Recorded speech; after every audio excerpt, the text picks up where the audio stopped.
right, it says we're live. I believe we actually are live. Probably. Maybe. Who even Hello, knows? fam.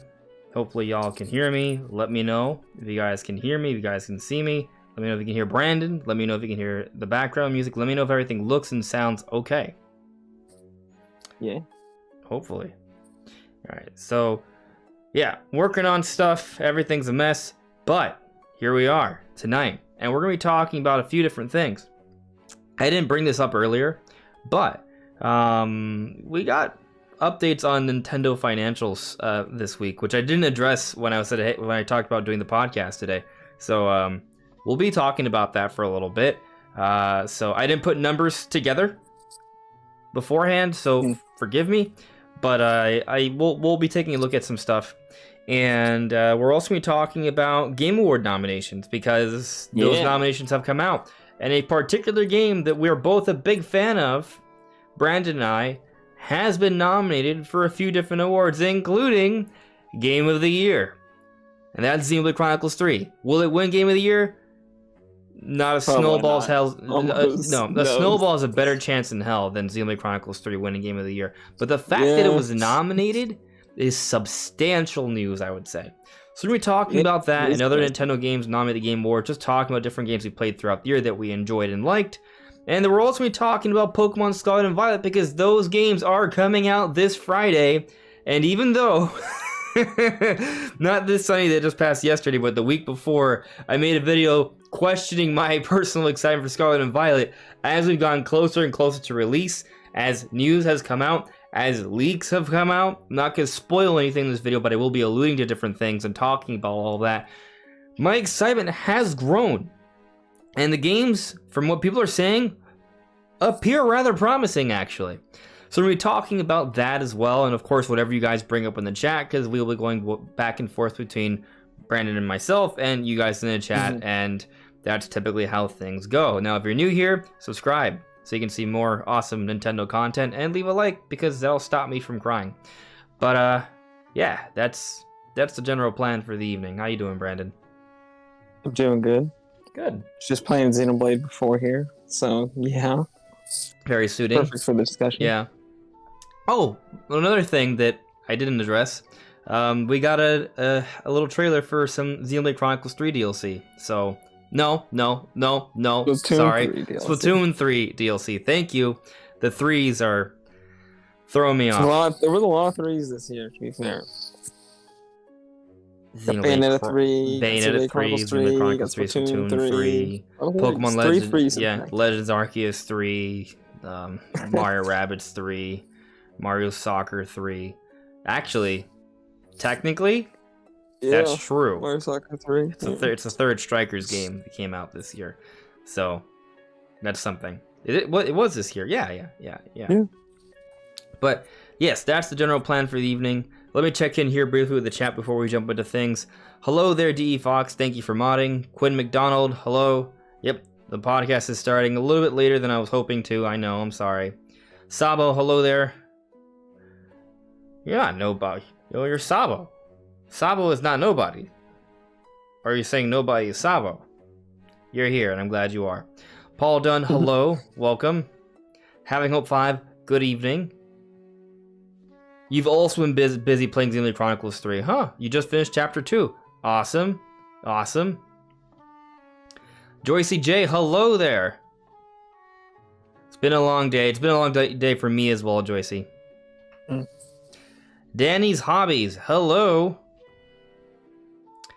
Upper Nimbus has been a member for 4 months. Thank you very much, Upper Nimbus. I really appreciate you being a member here. Very, very much. Guys, you can join as a member. There are a few little extra perks. You can check that out. The link's in the description below. Sort of. Yeah, well, it's all integrated into the whole YouTube thing. But anyways, let's jump into things. What should we discuss first? We could just jump into talking about the nominations. I don't know. There's honestly a lot. We could just jump in the chat and see how that goes from there.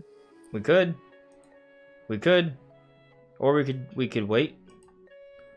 that's an option too. You know, we could wait and just sit here and do nothing for a few minutes.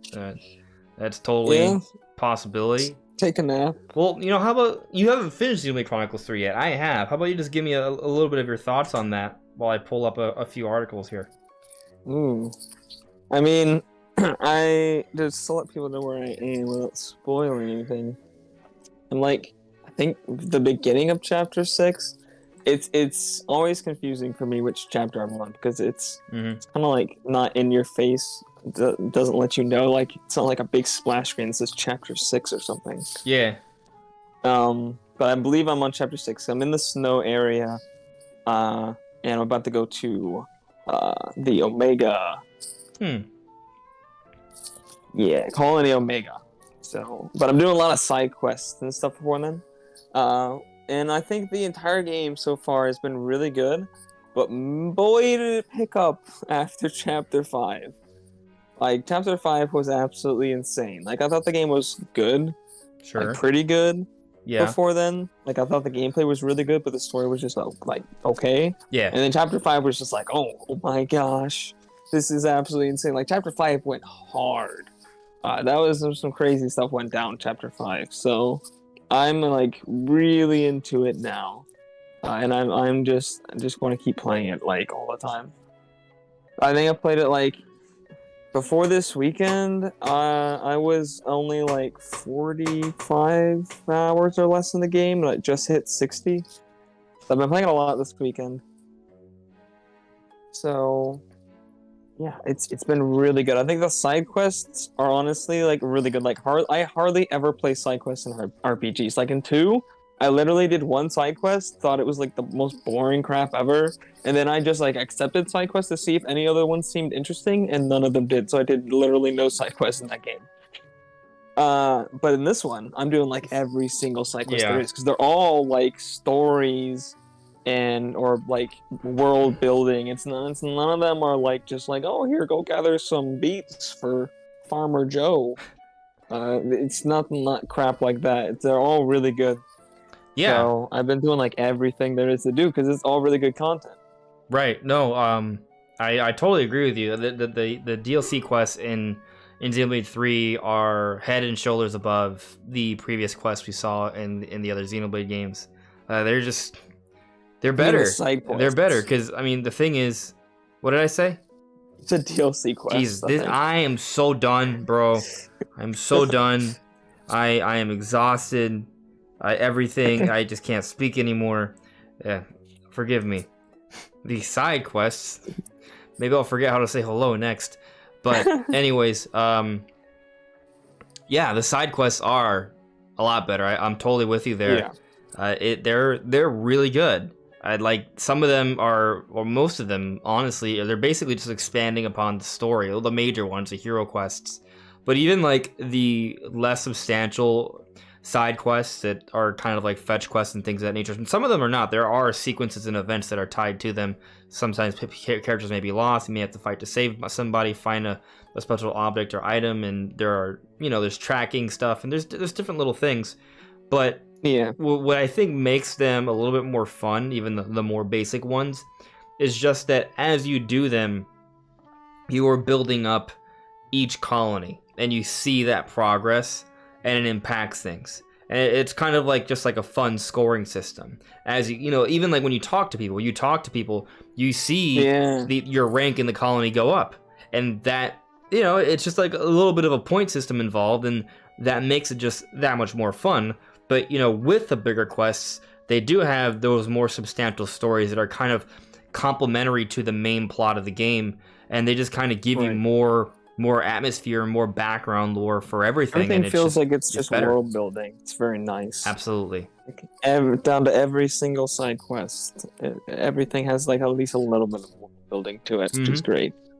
Yeah, no, for sure. I mean, there's a lot of open areas. I mean, there's a lot of linearity to the game as well. And there's like dungeon-like sequences in the game.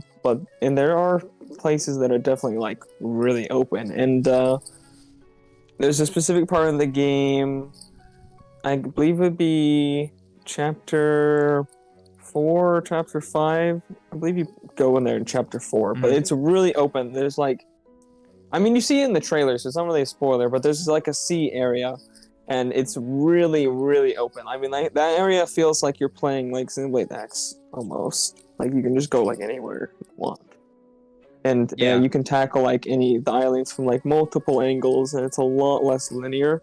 Obviously, there's still linearity to like the design of them. But they're a lot more open, and it feels great. So I feel like they strike a really good balance between being like super open, but also having like a level of design to the world, which feels really fun to play. Yeah, no, I'm totally with you there. I think there's so many things that Xenoblade has improved upon over previous games, and the previous games are really good. And I think, with this Game Awards nomination, or these Game Award nominations, it sort of goes to show that what they have changed has not only improved the games, but it's also appealing to a larger audience. And by doing so, well, we're seeing them nominated for the Game Awards. We're probably going to see greater sales. And I actually think that brings us to the first topic I want to focus on, and we'll be jumping to that. But I want to focus actually on Switch sales first, because we heard, Xenoblade Chronicles 3 sold over 1.7 million, and it's only been out for a few months. That's an incredible start. I mean, if it sells another million, it's going to be the best-selling Xenoblade game yet. I believe Xenoblade 2 is around 2.5. So that's it's an incredible start, and I do feel like 3 is positioning itself to be the best-selling Xenoblade game yet, and hopefully. I think that's, I mean, even if it isn't, it's already kind of left its mark already. But I think I think it will.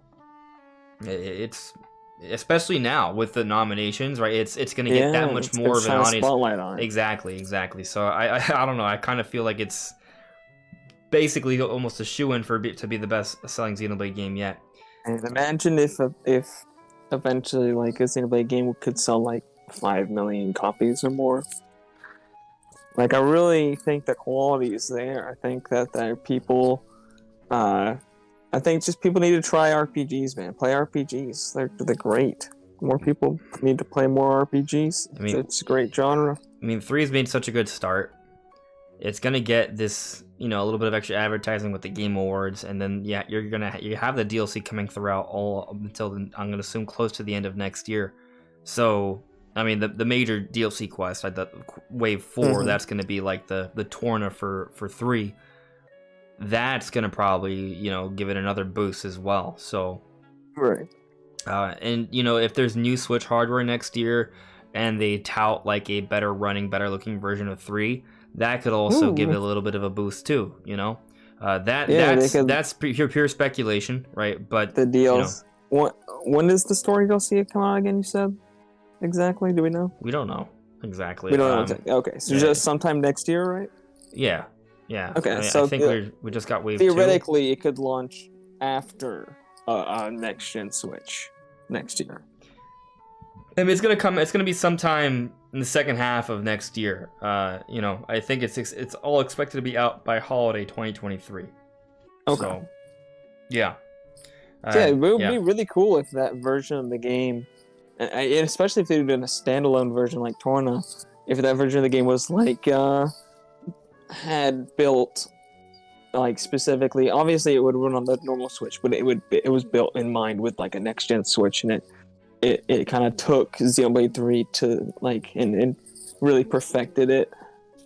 I think that would be really good because the game already looks absolutely incredible, but I think there's some ways, like imagine if they boosted like the draw distance of like the grass and everything, and I mean the resolution looks good as it does with their sampling technique, but I mean it could look better at high resolutions as well. I think they could make a really good version. Yeah, absolutely. But let's check on the chat real quick, and then we'll jump into more focused discussion on the different like sort of factors regarding Switch and what Nintendo told us. So looking here, Javi Star added me. A nice thing about Xenoblade Chronicles 3 nomination is that we would listen to the Weight of Life live at the event. So there's a great opportunity for them to play some real Xenoblade 3 bangers there. Yeah, Yeah. dude. It's gonna be that's involved with gonna that be nice. because at the end they always have that concert that involves some sort of like music. They combine a They little bit always of have concerts movements from throughout. yeah. But I think that usually at the very end they have like sort of like a ballad that includes a track from Oh each game yeah, of the nomination. So for sure. that's I'm really excited to hear that. That's gonna be cool. And yeah, we'll be getting close to more on the nominations a little bit. D Fox, you've been playing Sonic Frontiers. Yeah, a lot of people have been playing Sonic Frontiers. I haven't gotten around to it. Honestly, I just don't think it's. I haven't seen enough from it that's made me want to buy it. I heard recently the creator has sort of looked at Sonic Frontiers as kind of like a mass sort of like play test or beta test. I think the game looks fun, but I would only really want to play it on either PC or the next gen consoles where I could play it at 60 FPS. Yeah. Especially since the 30 FPS has a lot of like stuttering in literally every single version of the game, even the Xbox Series S version, because their frame rate cap is broken. So that's annoying.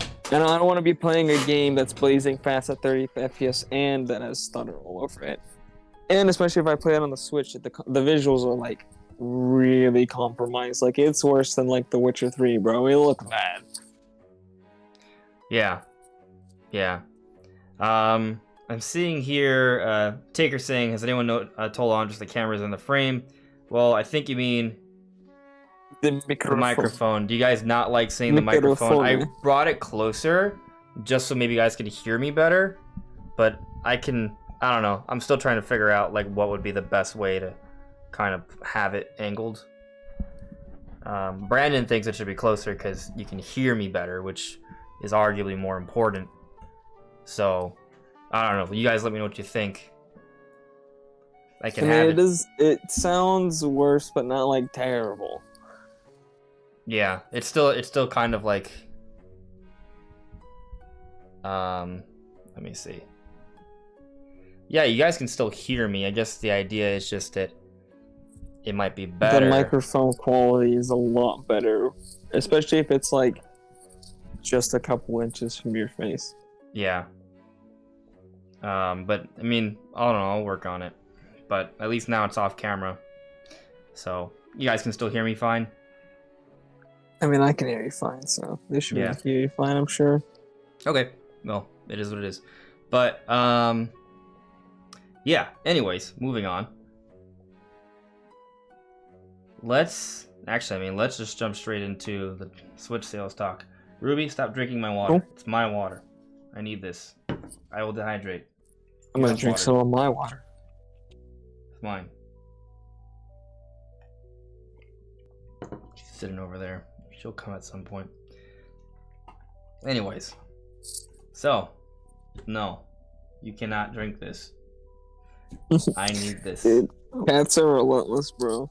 Nah, she listens to me. Sometimes. My cat will listen eventually. If I like pick him up and just move him over and over again. Or just like pick him up and just toss lock him out of a the few room. feet. Yeah, that'll stop him. It's like, yeah. So, but anyways, let's go over some things with Nintendo's financials that I think are interesting. So, let me pull this up for you guys.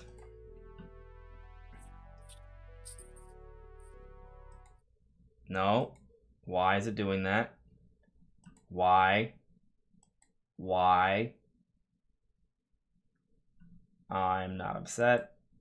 There we go. Okay. Alrighty.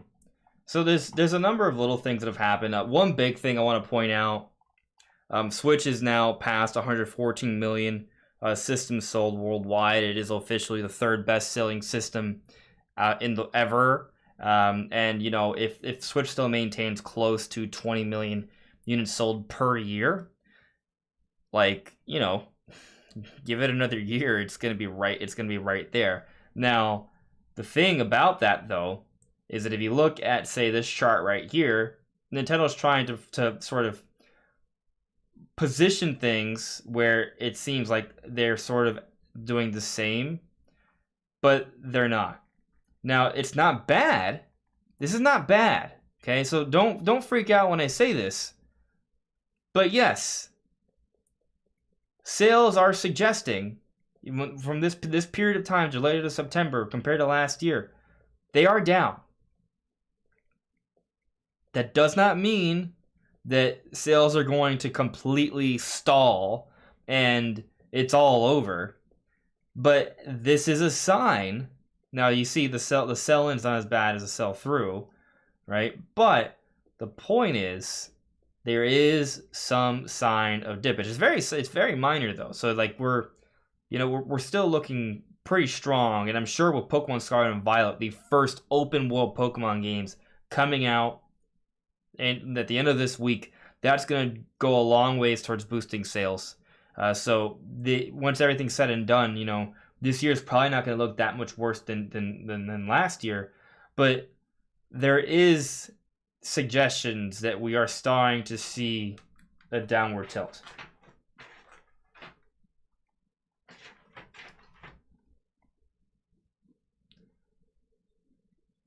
Do I know? All right, well, check this out. Note 1. Sell-in refers to sales by the Nintendo Group to outside entities, in addition to units sold to corporate business partners. This number also includes units sold to individual consumers through Nintendo's direct sales sites or as downloadable software. Note 2. Sell-through refers to sales made to individual consumers, in addition to units sold by retailers. So, basically, sell-in is what's been shipped. Sell-through is what is actually purchased.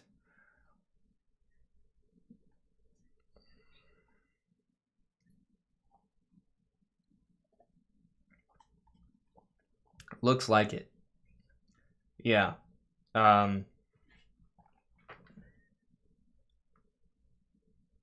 Yeah. Yeah. While sell-in decreased year-on-year, sell-through maintained sales momentum at the same level. Right, so... yeah, and that's certainly interesting, for sure. Now, here's another interesting thing. You'll see here, Switch is... I mean, we already knew this, but Switch is over 100 million by a sizable margin. We mentioned earlier that it's exceeded 114 million, which is incredible. But moving up, these things are gonna sell. Like, yeah, if you see this, like, I want an OLED. I really do. I really, really kind of do. But I also feel like I don't need one. And maybe Nintendo has another system coming out next year. We've talked about this before. We've talked about how, Kitty, I really, right now, I don't need you making noise, jumping on plates. I know I should have put the plate away, but I was eating right before the show. So you can just not be there. Thank you. Okay. Alrighty. So this is actually an interesting little chart that I think is worth discussing here. So we just talked about for the second time that there are over 114 million Switches out there that are sold to consumers. Of those 114 million, Nintendo here is saying that they've seen 106 million users connect to their Switch in the last 12 months. Think about that for a second. Because how many people get a system and stop using it for a long while? A lot, actually. So we think about that. I almost don't even want to believe that number, but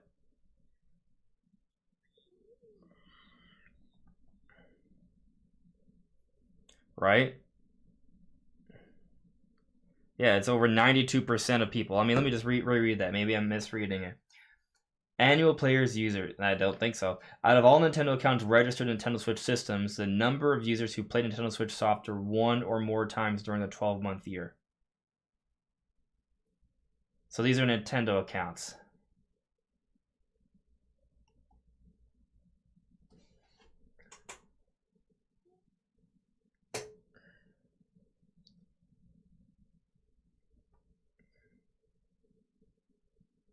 Well, I think one angle is that maybe there can be more than one Nintendo account per Switch. Maybe that's what.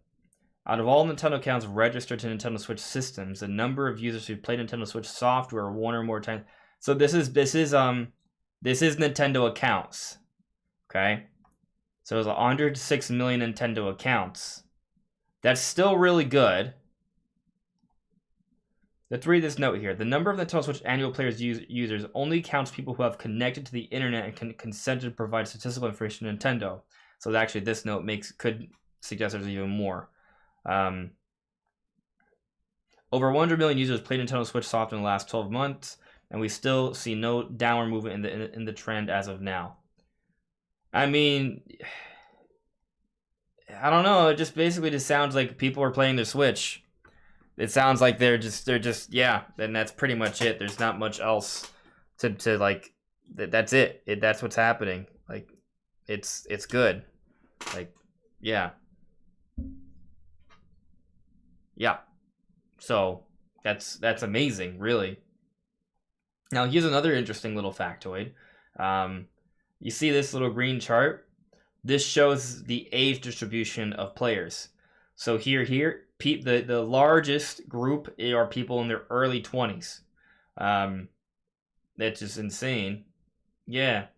But I mean, in general, basically people between your 20s to mid 40s are like the majority of Switch users. I heard it's 22, but yeah, it's kind of crazy. Like, I don't why, I don't know. Is this the Animal Crossing fan base? Maybe. I'm not sure. But yeah, there's some crazy stuff, and obviously Nintendo still has other games on the way. Like, it is kind of interesting to think about. Like, this is where Switch is at now, and there's still all these games to release that are going to help. Pokemon Scarlet and Violet is going to push it. Fire Emblem Engage and Pikmin are going to be less significant, but they're still, they're going to do some things. And then Tears of the Kingdom is going to be massive, and what else is to come? And they still have DLC coming. This and this are still coming. This and this, not so much. I do like how Xenoblade DLC is kind of like in the same frame as Animal Crossing, Mario Kart, and Smash. Like, Xenoblade is not even close to the seller of these three.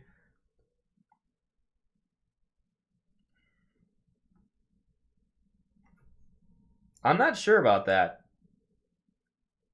I feel like Smash should go first. Although it might be one of those things where they may also take a look at how many people actually have the Smash DLC already, right? And they're like, oh, well, most people already have it, so it's not really worth even adding it. Like, it doesn't add that much value because people already have it. You know what I mean? Like with Splatoon 2, they probably saw that not a lot of people who had Splatoon 2 did it, but they brought out the Splatoon 2 DLC for free because it made sense. Because Splatoon 3 was on the way, people wanted to get a little bit more Splatoon. They were probably coming back to Splatoon 2 to prep for Splatoon 3.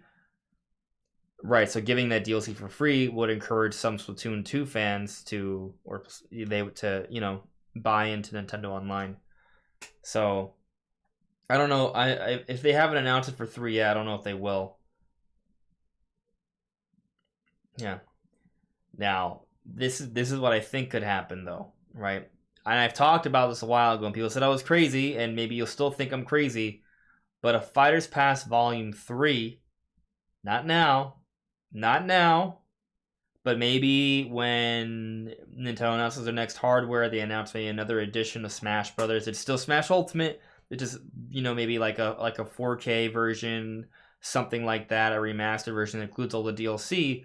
Maybe they'll announce that for the new Switch, or maybe they'll just, hey, look, there's a Fighters Pass Volume 3 coming, and that'll be for free for Nintendo Online members.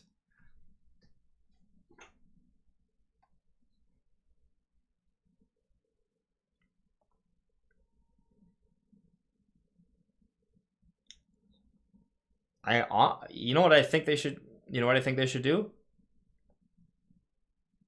Right. So if there's nowhere else they can go, then just don't leave. And how do you not leave? Well, you keep this game. You just re-release it. It's gonna last for a while, and you update it. Maybe there'll be a 4K version at some point, and you release more DLC.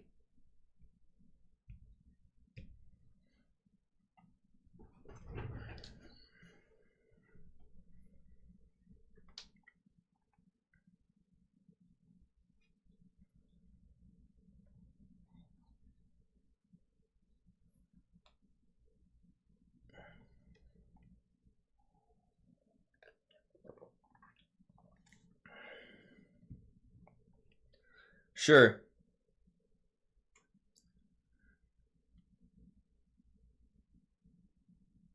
I agree.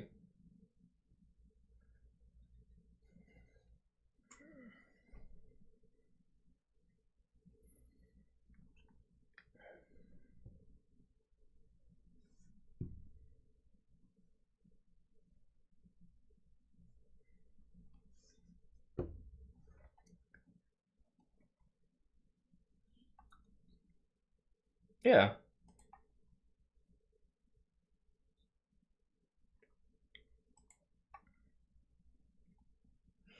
I want that. I don't know if they'll feel like it's worth the sales. I mean, if there's like a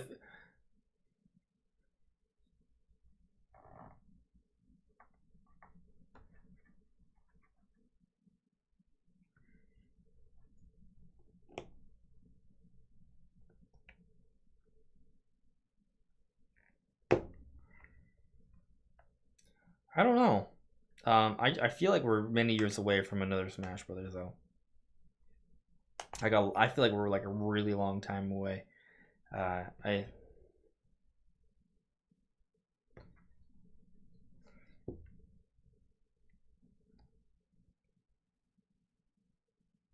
Sure. I thought you said you were gonna say they're gonna wait a couple years into the next Switch to announce the next Smash. I feel like no. I feel like it's longer. I think Smash Ultimate is it. Unless they give us DLC, or if there may be a definitive version like a deluxe, like Mario Kart Deluxe, right, which had a battle mode added, right? So the idea of adding a new mode to a deluxe version of Smash Ultimate, I don't think is too far fetched. Um, I don't. I'm not sure how they're going to handle that, but I do feel like we haven't seen the last of Smash Ultimate when it comes to some type of new content. It's not going to happen this year. It may not even happen next year, but I do think something will come in the future. Look, we're getting new courses for Mario Kart. The game came out in 2014, even now. So, you know, mark my words. It'll happen. And if I'm wrong, we can come back to me 8 years from now and tell me I'm wrong, because that's how long we're going to have to wait before we know for sure.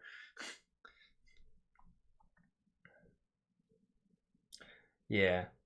So Nintendo Switch Online members, they have over 36 million members. Okay, that's I'm not sure. It doesn't seem bad. It seems solid. Those are all monthly. So those are all subscriptions, where Nintendo's getting money from them every year. Like that's pretty cool.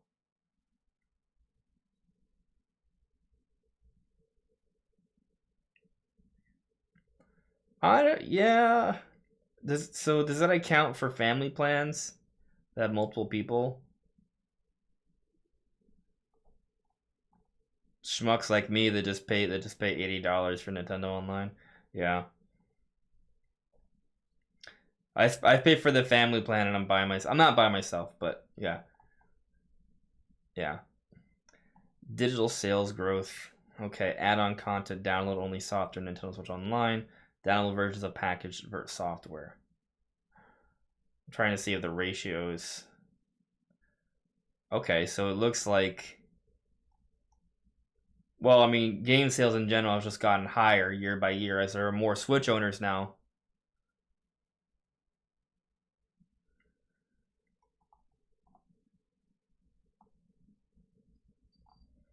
Not sure.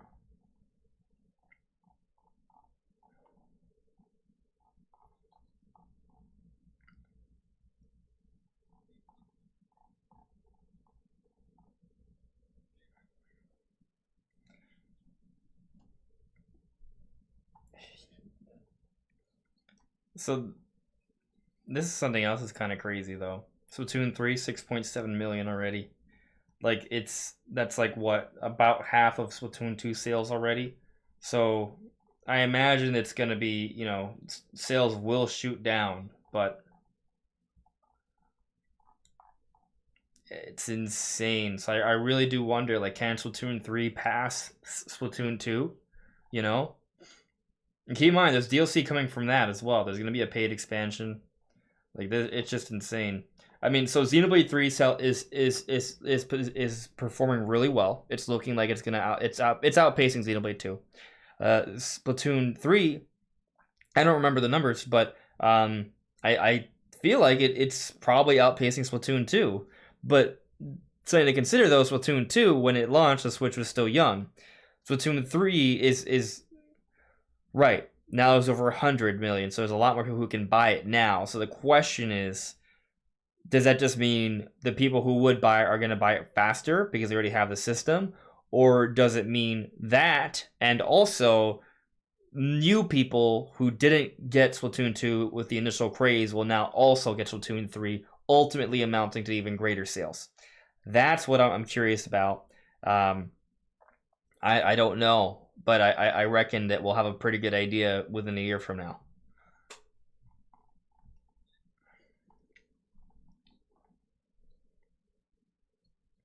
Mr. Bold over here. I predict that Splatoon 3 will outsell Splatoon 2 by 50 million copies. I'm lying. But it's going to be a lot. Alright. Let me come back to the chat here. Ah! My face. Alright. So where are we at here with the chat? Okay. I got a few apps here, so let's get to them. Oh no, they couldn't hear you at all the entire time. Really? Oh my god. I hate updates. I'm so sorry. We were talking forever and it was just, oh god. Oh no. I'm sorry, guys. No way. Well, Brandon didn't say anything that important. What? I feel like I had some good things to say. Oh no. You did. Okay, What? tell them what your thoughts about Splatoon 3 and its sales. I don't even know anymore. Oh man. Damn. Ah. The thing is, because the way I have it set up, I'm not looking at the chat while I'm looking at that. Wow. It didn't used to do that. It did it last week, but I thought I fixed it, but I forgot to fix it because everything else seemed normal. Anyways. Oh, it's just since you showed a certain screen. Okay, this is not the whole time. No, not the whole time, but we were on that for a while. We were on that for like a good 10 to 15 minutes. Jeez. Sorry. Damn. That sucks. Oh, man. Sorry, guys. Anyways, you can hear us now. I'll keep that in mind. But you heard They're me. smart. They only need to hear half the conversation. Well, they could probably pick up from context clues what you were talking about, right? Yeah. So, I mean, you had asked me about the difference of sell-in and sell-through. We talked about, we addressed that, right? Sell-in is just what like stores and stuff are purchasing, and then digital sales, I think, and then sell-through is what's actually going straight to consumers. So, yeah. Right. I mean, we noted that their point was that they were still selling the same amount to consumers. It's just that they didn't have as many Switches to ship. So yeah, their sales are still strong. Is the point? They're not. So sales are not declining according to them. From their point of view. I'm dead inside. I'm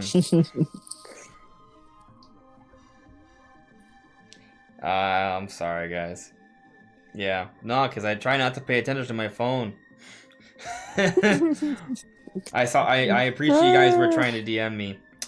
Ugh. Well, yeah. What Brandon was saying was what's gonna.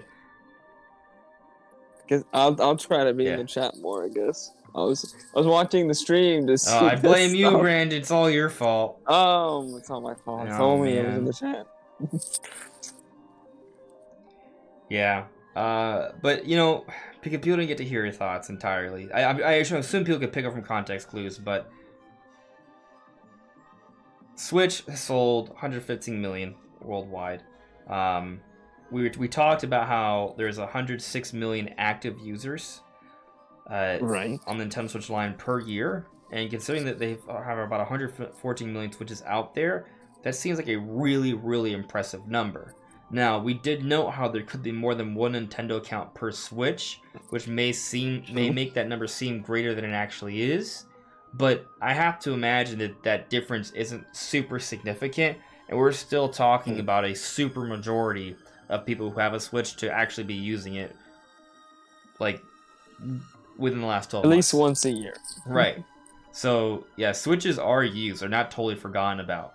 And that speaks really well for the system, because we are going into the 7th year of the Switch. We're in the 6th year of the Switch now.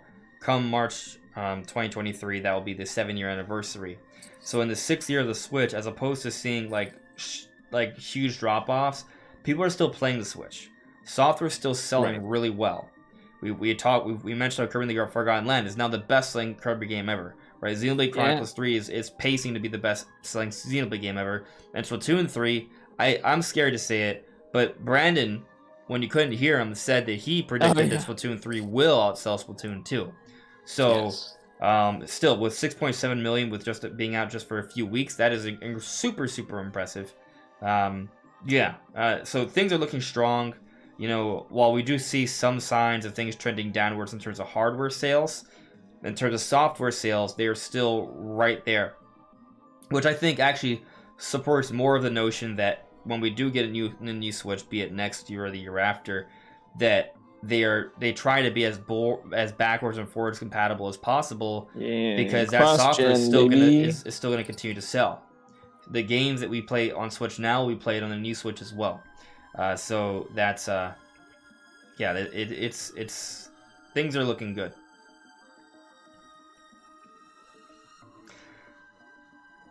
But yes, Joy CG, I agree with you. Let's discuss our strategy to have Xenoblade win Game of the Year. Nice. So this is what you gotta do, guys. I wanted to share the actual footage, but when I start doing that, screen sharing, but when I do that, for some reason you can't be heard. It's very strange. Very odd. There might be another way to do this. I could add another window.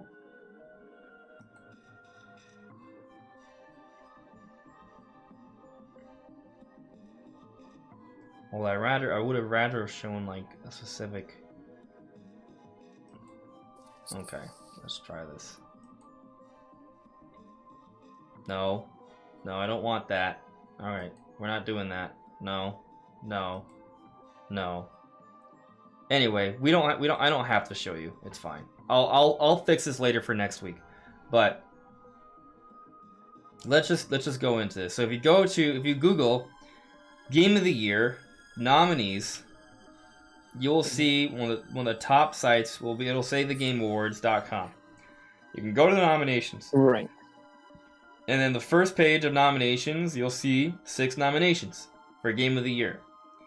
A Plague Tale Requiem, Elden Ring, God of War Ragnarok, Horizon Forbidden West, Stray, and Xenoblade Chronicles 3. Let me sign in. Yeah, I'm saying. Will Xenoblade 3 win Game of the Year? I don't think so. I think this is my opinion. I think even if 90% of the internet votes for Xenoblade Chronicles 3, I still think Xenoblade Chronicles 3 will not win Game of the Year. Because fan vote only takes up a certain percentage of the vote, of what ultimately will decide who's going to win. And even if, I mean, you know, the reality situation is, I think there are other games here that are more deserving than Xenoblade Chronicles 3. I think Elden Ring and God of War Ragnarok should be the top two candidates for Game of the Year. I think the other games here, I haven't actually, you know what, I know nothing about A Plague Tale. But I'm assuming it's good because it's in this list. But Stray, very cool game. I don't think it's Game of the Year material. I think it's kind of like, from what I've not gotten to play yet. Yeah. I just don't think it's of that kind of scope.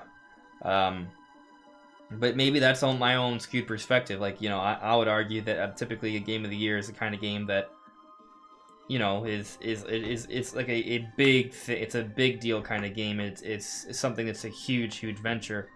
But I guess what you could argue is that what Stray does, it offers you such a unique experience that it really stands above other games out there. And you know, something should be said about that. Now, what they describe as Game of the Year, recognizing a game that delivers the absolute best experience across all creative and technical fields. So yeah, that's very general, but I guess, you know, if Stray offers the best experience you have in the year, then maybe it should be Game of the Year, right? That all said, I do feel like it's between Elden Ring and God of War Ragnarok. That's what it is. Everybody knows. That's what it is. But to be here, to be amongst these six, I think that says a lot. And I think the fact that Xenoblade 3 is there is huge. It's really huge. Because really big. You got to take into consideration the history of Xenoblade getting snubbed. Xenoblade 1, was that the Game Awards? No. Xenoblade X, was that the Game Awards? No. Xenoblade 2, was that the Game Awards? No. Xenoblade 3, here it is. For a game, not even just for best RPG or some random thing, but Game of the Year. That says a lot. It also suggests that people think Xenoblade 3, critically, is better than Splatoon 3, and Bayonetta 3, and Mario Rabbids, and Legends Arceus. And I agree. It is. Even though all those games are also good. But, yeah, let me vote for Xenoblade 3. I mean, you know, another game that deserves to win. No, I picked Xenoblade 3. It's my personal Game of the Year, so I'm putting in my vote. There we go. Next category. Best game direction. Oh, that is such an FU. There's so many of these I just can't vote on. But best game direction, 4 of the 6 Game of the Year nominations are there. This is why I need to get a PS5. Xenoblade right there. Yeah. I need to get a PS5 so I can play God of War and Horizon and Elden Ring. You know what? Best game direction, I feel like that's Stray. Just because I think it's the most creative game. There you go. Take that. Okay. Best narrative. I haven't played these games yet, but you know what? I'm just gonna guess it's God of War. They don't even have Xenoblade nominated for best narrative. No. Is Elden Ring has a good narrative? I don't think it really has much of a narrative at all. Okay, well, whatever, man. Or it's probably Plague Tale or God of War for this one. Best art direction. Horizon, maybe. Best art direction. I mean, I can comment on this one because I've seen the games. I know what they look like. Sure. I mean, Stray is this very nice, nice looking game, but for me, you know what? I'll give it to Horizon just because Horizon is I like throwing bones. Truly one of the few next gen looking games.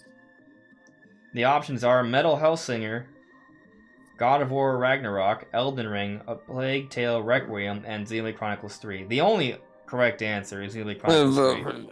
There we go. Obviously, this is super objective. Yep. Yeah. Best audio Best design. audio design is on here. Call of Duty.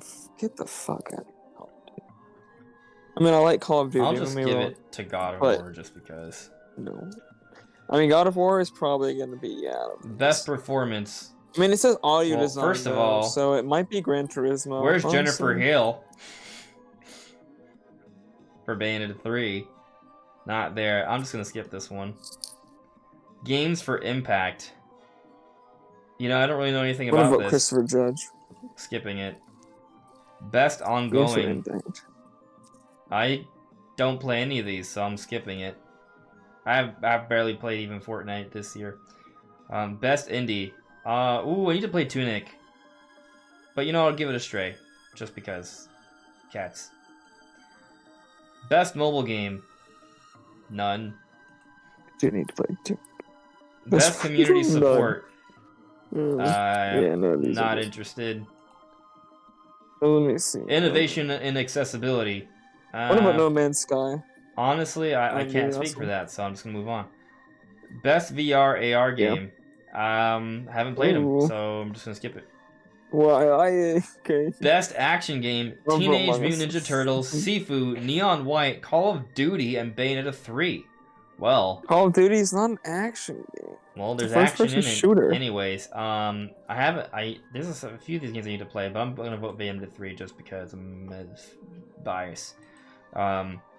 Best action adventure: Stray, Tunic, God of War, Horizon Forbidden West, Plague Tale. You know what? Because Tunic is clearly inspired from Zelda, I'm giving that the vote. Again, I mean, the one I'm most hyped to play out of these is God of War. Like, I've been really looking forward to playing that one. So I'm best gonna vote for that role one. playing: Elden Ring, Live Alive, Pokemon Legends, Triangle Strategy, and Xenoblade Chronicles 3. I love how 4 of the 5 are on Nintendo, and they're exclusives for the Switch. But the one that may win is Elden Ring. I mean, yeah. I hope Elden Ring comes out for I mean, Nintendo Elden Switch Ring. too. It might be that Xenoblade wins this category because Elden Ring is going to win Game of the Year. It should. I agree with that. But even though I voted for Xenoblade 3, I agree with you. I feel like Elden Ring. Oh, best family game. Oh. Nintendo's got a good grip on this one, but not entirely. Kirby and the Forgotten You Land. skipped right over best fighting game, I guess. Did I? Yes. I did. think. Well, that's because I saw the lineup and I didn't care about it.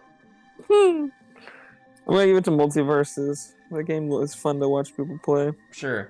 All right, best family game: Kirby and the Forgotten Land, Lego Star Wars: The Skywalker Saga, Mario plus Rabbids Sparks of Hope, Nintendo Switch Sports, Splatoon 3. Splatoon 3. I'm gonna read the description for best family game. For the best game appropriate for family play, irrespective of genre or platform. I play Splatoon 3 with my family, specifically my younger brother, all the time. It's the only time I play that game, in fact. It's just, my thing is that I feel like online, I guess it depends on what your image of family game is. So like Kirby and the Forgotten Land, you can play co-op, so it's got that going for it. But I feel like it's mostly a single player experience. Or I mean, I guess you can say it's a co-op. It can be a solid cooperative experience.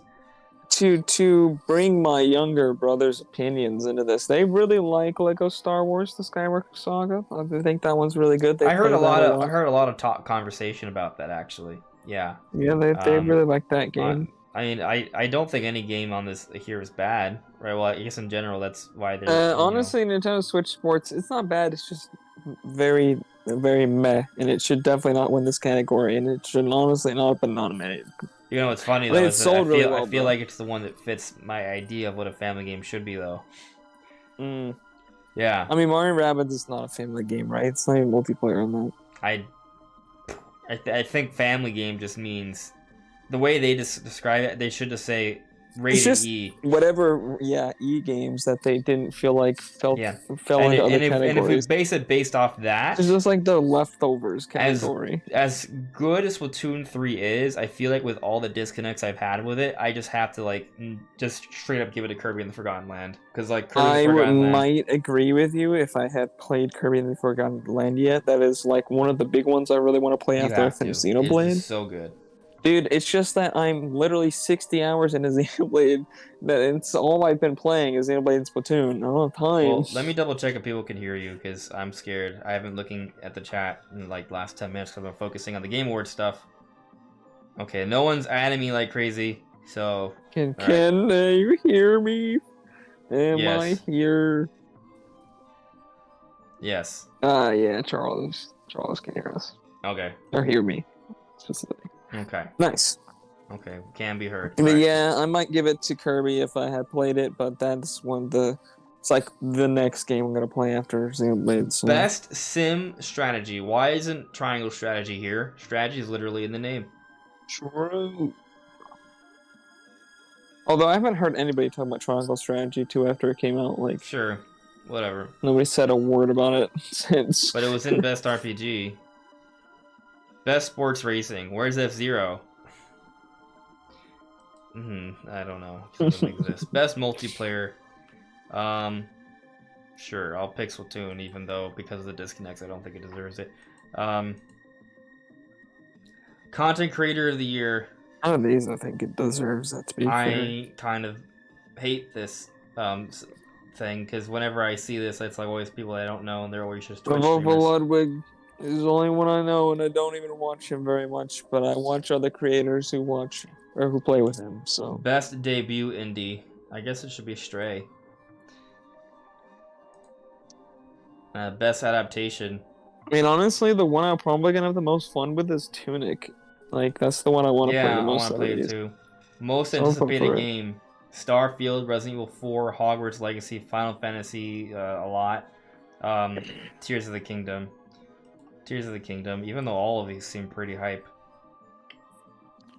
Dude, I'm so hyped for Final Fantasy 15 and Star Wars Legacy and our Hogwarts Legacy as well. If I had time, I would definitely have like a PS5 and I'd be like playing all these games. But I don't have time. The only one I'm not really that hyped for is Starfield because I think it's gonna be good, but it's not like necessarily. All right, I feel like I went through all the nominations that matter. Dude, Final Fantasy 15. Have you seen the latest trailer for Final Fantasy 15, bro? It goes so hard. It looks absolutely insane. Like, I think you would really like that trailer. Having Hope 5 asks, isn't Stray about a cat? Yes, it is. See? Having Hope 5, I agree, Xenoblade Chronicles 3 should have been on Best Narrative. I mean, part of the problem is I haven't played every single game, so it's hard for me to like say for sure. Yeah, Ronnie Foz. I still know Scott the Woz. I love Scott the Woz, by the way. So my problem with I have a lot of problems with Game Awards, to be frank, but one of my problems is that when they do like best content creator, it's always like straight up just a Twitch streamer, and it's not. I have zero problems with streamers, just to be clear, right? I just feel like personally the terminology for content creator is used a little bit too loosely, especially when all you put are streamers. I think one who creates content is someone who you can argue streaming is a creation of content, right? Like literally what I'm doing right now is creating content, sure. But I feel like people who actually spend time creating art and assets and music and putting together videos and editing all that, like actually spending time creating something, that's more descriptive to me as of a content creator. Now, a streamer, I feel like it's not, when I say this, do not confuse me for saying that I think streamers aren't doing something that's challenging, that aren't worthy of respect. Not at all, right? When you're streaming, you're performing, right? This right here is technically a performance. Now, I'm being straight with you. I'm not like lying or anything, but like I do have to present myself, right? I do have to be careful about how I word myself. I have to. Maybe, if you guys think I should hide the microphone, I should hide the microphone. Or maybe I should bring the microphone closer in case my audio is bad. Like, there's different things, Yeah, exactly. You have to be entertaining. You're an entertainer. You always have to be on. Yeah, when you're streaming. Whereas when you're recording, in between takes, you can just kind of like, be yourself. Yeah.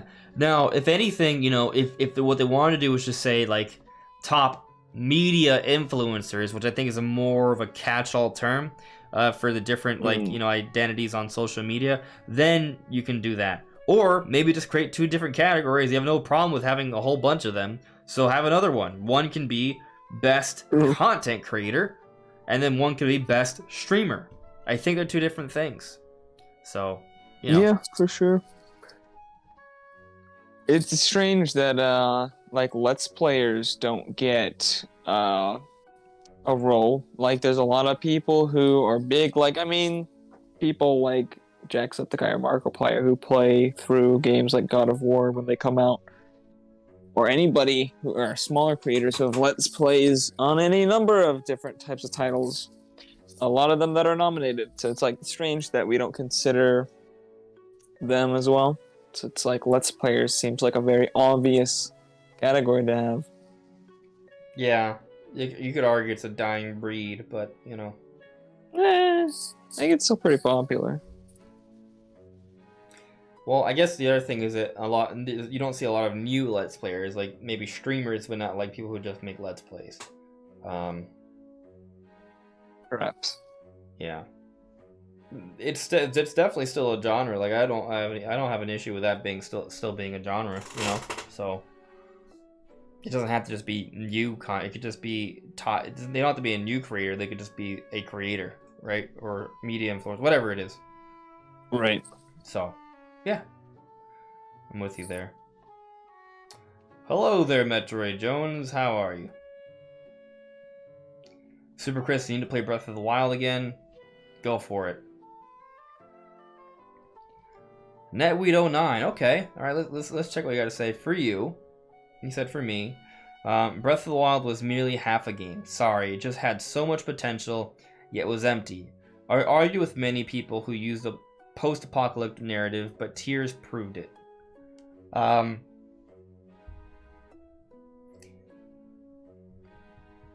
don't know. I really enjoyed Breath of the Wild. It's arguably one of my favorite experiences ever. So, this is a very complicated answer because, I mean, I agree that that's a big issue with the game. I just don't agree to the extent that they say it is an issue. Like, it is something that really disappointed me, and something that even about like Xenoblade 3 that's also disappointing is that there's a lot of just like wilderness or just like land and not a lot of like civilizations and like big huge complex cities and things.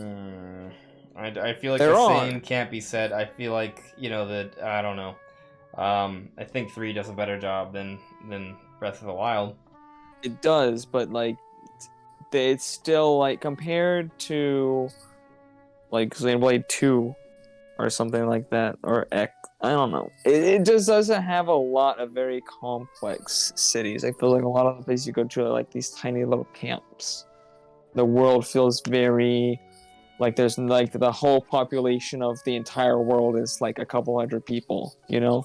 Like, you don't get the feeling that like an entire civilization actually lives here. I'm talking about Breath of the Wild or Xenoblade 3? Both.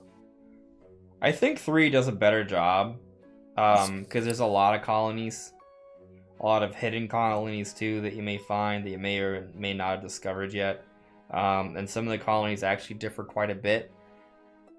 And there's a couple cities. True, but if you like look at the infrastructure, they look like they're only built to house like maybe 50 to 100 people per colony at most. Right. Well, it houses everyone that you literally physically see.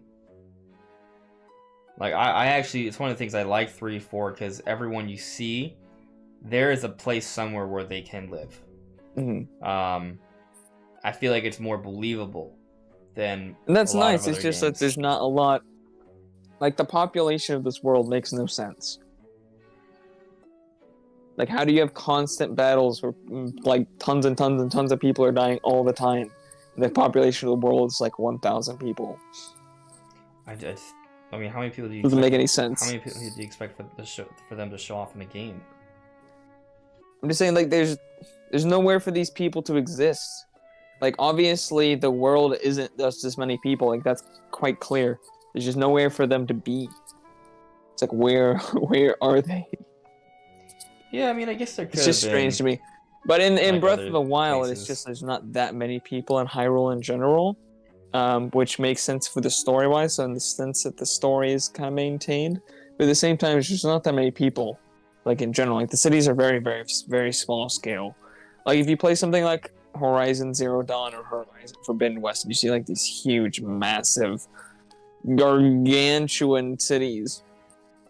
and then you play like Breath of the Wild and Xenoblade, and it's like a couple houses, and you're like, very small scale, kind of disappointing. I wish there Like in that is like an aspect of I both think games. like I find slightly disappointing. Hateno Village, Kakariko Village are some really good villages, and I wanted to see more like that. See, the thing about Breath of the Wild and Xenoblade is I feel like Breath of the Wild especially, it went open world, but the size of like the locations you go to are all the same. Like they didn't actually expand the size to make sense for this gigantic world. Like Kakariko Village in Breath of the Wild makes sense of that same size if the game wasn't open world. You know what I mean? Like it feels like there's just locations that would make sense in like a more condensed, smaller world, but like in this huge, vast, kind of empty, kind of not middle ground. In Breath of the Wild, it works pretty well because just like moving around the world is fun, right? So that helps a lot, but it is pretty true that like a lot of the world is just like. Well, I mean, it makes sense within the context of the story because it's a post-apocalyptic Hyrule, right? I mean, just that their whole point is like, obviously they made it feels like they made the story this way because they couldn't make the world any more ambitious. So it feels like the story is almost tailored to that's something I have agreed with. I have agreed that going in the direction of a post-apocalyptic Hyrule was at the very least a convenient narrative choice because it makes what they're designing for a lot easier to accomplish. So, you know, and we know that they don't do story first, it's the other way around, right? So they built a story that made sense around what they could do. So, I hear you on that. And, you know, I think there's definitely room for improvement. I think the overall experience I got from Breath of the Wild is still warrants all the praise that we've seen pretty much universally. I think it is still one of the best games ever made. Like so, when I do kind of agree ultimately that there's a lot of room for improvement, and I do see there's so much potential there, and that's something I can definitely resonate with. That what we saw in Breath of the Wild, and it's exciting. Yeah, that's the main point. Like we still haven't seen the ultimate ideal Hyrule yet. Like we haven't seen that. There's still levels that we haven't achieved yet from Nintendo. And I look forward to seeing that. Now, they'll always do things in a direction we don't necessarily expect. But like I've brought this up many a time. But that 2011 tech demo for the Wii U, I want to see a Zelda game with an art style like that on a wide scale, like Breath of the Wild, but also, that's dense with content and dense and with scale that makes sense across the board. To your point, Brandon, and also to Netweed's point as well. For sure. I want it to feel like a living, breathing world, which means there are various towns, some small that may seem more like settlements, similar to what we saw in Breath of the Wild, some bigger that feel like true, legitimate cities, and maybe there's an interactivity between them, right? You see wagons and people on horses, and there's actually like resource management that happens across the world. Like there's a lot they can do. Like it's crazy what can be done. But this isn't necessarily a Zelda discussion podcast, so we'll move away from this for now. Right. But let's go to discussing. Well, I guess we've kind of touched on both the Switch sales department and the Game Awards nomination department. Let's talk a little bit about Pokemon Scarlet and Violet. So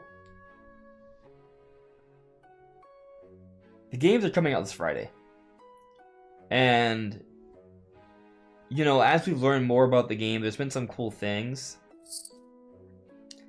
But now that I've seen some people with early impressions of the game, or some people have been leaking things of the game, I'm not going to speak on them specifically because I don't want to spoil, right? Also, you probably shouldn't be sharing leaked information because Nintendo will come at you hard. So I won't be, but I will speak of it. right? In a broad sense. Mm-hmm. So, I mean, I love what some of the mechanics are doing, like the Let's Go mechanic where you got Pokemon roaming around with you as they battle Pokemon. The cooperative play, being able to play, with other people in the same world.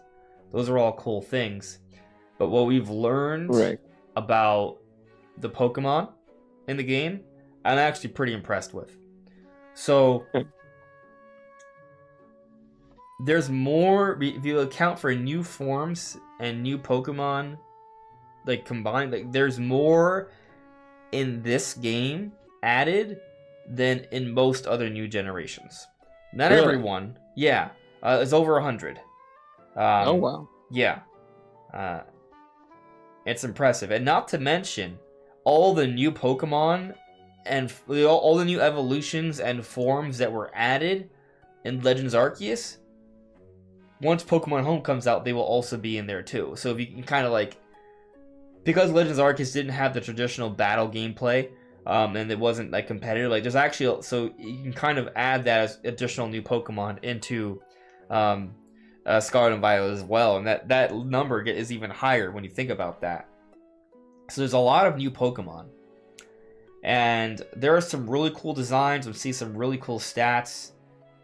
But one of the things that really excites me, and we've seen a trailer already showing this, so this doesn't count as a spoiler, but the Scarlet and Violet book Pokemon. And from what I understand of these Scarlet and Violet book Pokemon, they're basically, there's gonna be Pokemon in the game that are like Titans that are rare. There were expeditions to find them, and there's like there was this giant crazy Pokemon and it destroyed everyone in our camp. Like there's stuff like that, and you go out looking for them, and they're like these massive creatures, and they're effectively an approximation to the Ultra Beasts we have Scarlet and Violet. They're like a form of legendary Pokemon basically, but I'll say that they are, I mean, we already know based on the Scarlet and Violet book, they are alternative versions of Pokemon we've known from beforehand. So, Brandon, do you know about Donphan? No. Okay. Donphan? Brandon is not a big Pokemon fan. So, Donphan is that gray elephant. Look up an image. Okay, Donphan. Okay, gotcha. Donphan. You've seen it before. I would be shocked if you haven't seen it before. I mean, I know you're not a huge Pokemon Never fan. seen this in my life. All right, well, I see it now. You see it. Anyways, it's an existing Pokemon, and what we've seen is that there are alternate versions now. From what we understand, it isn't considered the same Pokemon, but there's obviously some sort of link there. But there is these massive creatures. And Scarlet has its own versions, and Violet has its own. Like, so the Violet versions are gonna be more of like a futuristic kind of variant, and then the Scarlet version is gonna be more of like an archaic, barbaric, ancient sort of version. And as we see in the trailer, right, there's like almost like a mechanical giant Donphan variant, and then there's almost like a giant ancient with huge tusks and spikes version of Donphan, and that's really exciting because it's sort of building up this narrative that there are these ancient, crazy Pokemon there were expeditions for that you're hunting down. And to me, that's exciting. The direction that Pokemon is headed in, that we've seen over the last couple generations that I've really come to enjoy, is that they are starting to treat Pokemon more and more like real-life animals or ancient creatures that we are investigating and researching on as explorers and scientists and researchers, and they're building upon this theme. Like with Pokemon Sun and Moon, they started, I think is when this trend started, they started to do the Alolan forms, which were regional variants of Pokemon, which is basically sort of tying in the idea of like the Galapagos, where an animal raised in a slightly different climate, separated from each other, is going to look and appear different. And that's what they started doing with the regional forms. And when we've seen some of the, like, super cool. It is super cool. And what we see with some of the marketing for some of the for leading up to both Sword and Shield and even with Scarlet and Violet, we see some things that they do that are like, oh, this is like a researcher trying to obtain information about a hidden or secret species of Pokemon, right? Like for example, do you remember the Galarian Ponyta for Sword and Shield, where they had a stream that was for 24 hours and we were just it was like a set camera staring into a forest, right? And it was just like a 24-hour live view, but you could take a look and you might see an animal pass by. You might get a hint. So they do stuff like that, which I think is exciting. Or even, take a look at Legends Arceus. The game is kind of built a little bit more around that concept, where it's set in the past, where the traditional gyms and Elite Four and things like that are not there. But the outside world is actually more dangerous because Pokemon aren't used to humans yet, so you can get attacked and things of that nature. But your goal is to track down and find different Pokemon, observe them, make observations, and actually you do you got to play Legends Arceus, right? No, I did not, unfortunately. Well, you would have liked that one. But I would have actually. That was the one I was looking forward to. But I decided not to get it because right when I was going to be able to get it is when they announced Scarlet and Violet, and I was like, oh, let's wait for Scarlet and Violet and get that. Yeah. The games are different, but I think, play Scarlet and Violet first, and then you can come back to Legends Arceus down the road. Legends Arceus feels a little bit more like a Zelda Monster Hunter-esque version of Pokemon, which is cool, but I do like the idea of just like a Pokemon, like basically just completely focused on catching and like just the Pokedex, which is my favorite part of the games. Yeah, it's about building out the Pokedex, and they focus on that. Like even if you catch a Pokemon, it doesn't fill out the Pokedex entirely. You have to do different things with that Pokemon to fully fill out the Pokedex. So it's about observing them and learning more about them, which I think is really cool. We see things like that, and then Scarlet and Violet. Well, I'm assuming the Pokedex works more like previous games. We are seeing different things going on with kind of exploring the world and interacting with the Pokemon. There's more animation work. These Pokemon seem to have even more sort of thought about in terms of their personalities. And they're really adding more to it. And now, a lot of the mechanics established for Legends Arceus are ingrained into the mainline series now as well, right? Like you can move around your camera during battles. You can explore around. I think we're seeing all these different things come together, and they look awesome. I made a little bit of a short. I don't know how many of you guys saw it, because I know not everyone watches like on mobile, but I made a YouTube short kind of just highlighting that, like some of like the texture work we've seen with the Pokemon models this time around, and now they have metal textures, which may seem like a bad. When I was just looking at the Dawn fan, the Violet version that you were telling me about, I was looking at it. Yeah, the metallic like material looks a lot nicer. It's still not like realistic, but it's for the style. It looks like metallic enough. It's convincing. You should take a look at the short. It looks a lot better than the older Pokemon. Where they show off Scizor, and I compare it to the Scizor from Legends Arceus, and they literally just added metal textures. Like they did texture work for all the new for all the Pokemon. All the Pokemon have better textures now. It's not just Pokemon that are made of steel, but it's still a very like simple style, but they do add more detail into the textures along with that kind of like material layer, whatever they're doing there. Yeah, make things look metallic or not metallic. You know what I'm saying. Yeah, no, for sure. There's a lot more detail now, and another cool thing, Koraidon and Miraidon, like you ride on these Pokemon, Rhydon, right? And you can run around. You can use them as like motorbikes or horses, whatever, depending which one. But it's like they move around quickly, and they can climb, and they can fly and swim.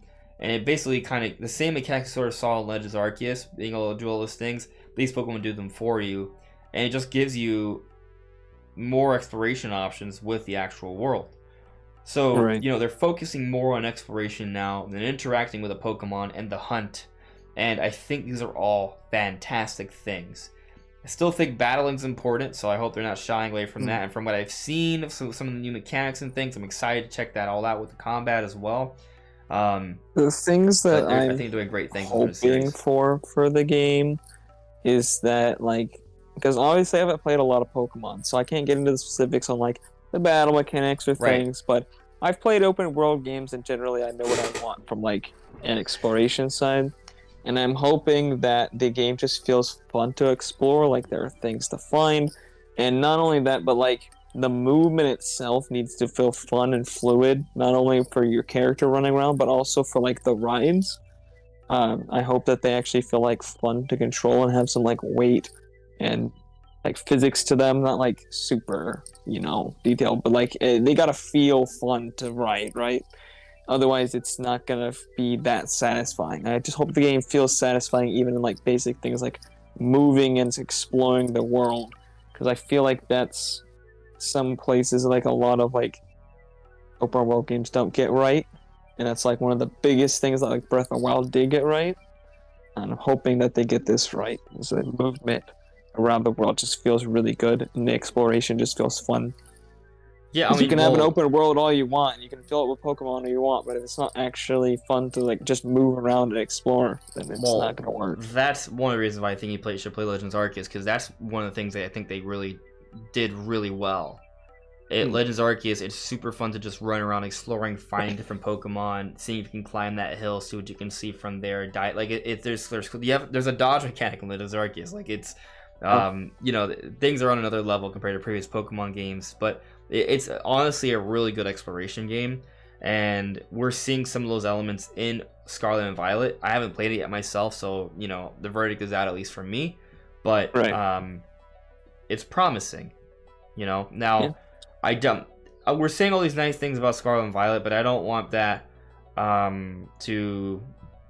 I still want the point to be made that I do think that the games don't look amazing compared to, like, say, The Witcher or even Breath of the Wild per se, but Yeah. they are still taking leaps there. They are progressively getting better. As I said, Legends Arceus, you can make a good argument, looks a lot better than previous Pokemon games in a lot of ways. Right. And then Scarlet and Violet, I think it looks very better like than that. It's very inconsistent. Like the models, like the character models are pretty good, and the Pokemon models are pretty good, and a lot of like the general textures on like models and things are good. Like your character model has very nice texturing, and the materials are nice. But then you have things that are like the world, like the general world textures for like the ground are extremely abysmal. But then you have other things like the indoor sections, like sometimes they have actually fairly nice texturing. So it's like it's very inconsistent where it looks, and I'm sure that all has to do with what we were talking about last week with our graphics podcast. If you guys didn't see that, you'll have to check that one out. But yeah, I mean they're pushing a lot, and I feel like the Switch does hold them back. Obviously not. They could do more, but I think their team for what they're doing is it's fine. Like it's finally up to, like, for me, an acceptable quality. As long as the frame rate and resolution aren't just like trash upon release or something, we find out. From what we've seen, like it's acceptable now. Like I feel like this is like the base tier acceptability for a Switch game. I have a Pokemon right here. Oh, Her name is Ruby. are you sure it's not playing Stray? She looks a little bit like the cat from Stray. She does. Orange She does. Cat. Yeah. Look at the camera, Ruby. Psst, look. Look. But I'm also hoping the online works pretty well and that we can do like a bunch of I want to be able to do like the whole game with you online. Like that's or like at least most of it. I'm probably gonna start it by myself, but I'll be like, Brandon, have you started yet? Yeah. I definitely want to play with you and other people for sure. But Darcy, to answer your question, are we addressing leaks in this podcast? We are, but vaguely. Like, I'm not gonna say anything exactly. Everything Shouldn't be any spoilers or anything. There's no spoilers in this discussion. I can allude to things, but I'm not going to directly reference any leaks because, you know, a few different reasons, legal reasons, just not ruining it for some people reasons. Yeah, I gotcha. Yeah. So I would recommend not specifically like stating Pokemon names, but if you want to be like, yo, there's this really cool mechanic or this new move or something that does this much damage, like I think it's fine. Yeah. Oh, I'm sorry, Annette Wee, that you're allergic to cats. They're pretty cool. I have friends that are allergic to animals, but sometimes you could just take like same. like an allergen pill or something, and it, you know, you can still That's kind what my of interact with sister-in-law them. does. Yeah. Let me see here. Oh, we haven't talked about this yet. So Ooh. Ash finally won the world championship. Oh. Yeah, yeah, it's kind of cool. I think it's cool at least. Like we've seen him try and try and try all these times, always to lose, but finally he won. Now, to be clear, right, he actually last generation won the championship for his particular region. By winning that region, he was allowed to go into the true world tournament, competing against actual champions from previous from other games and stuff, which is just nuts. So, like, it was a cool it was a cool moment. It's a very interesting time when like all the articles, like if you didn't know what Pokemon was, you'd swear Ash Ketchum was a real person. Right? Like that's how excited everyone is about him winning. It's like all Ash the Ketchum articles finally were won just- the world championship. This fictional character. Yeah, I know it's, and we're all happy for him. You know, it's just crazy. Wow, how many years has it been since the first season of the anime? I think it started in the 90s. So Jeez. a very long time. I think like 25 years. Wild, bro. 25 years this man has been 10.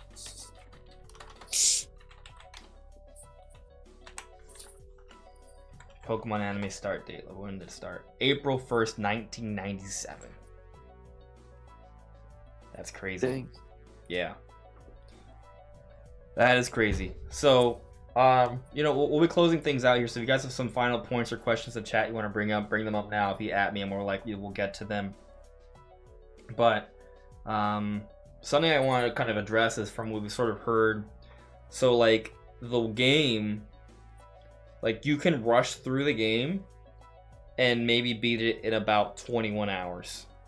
That would mean, you know, skipping. Still talking about Pokemon? Yeah, Pokemon.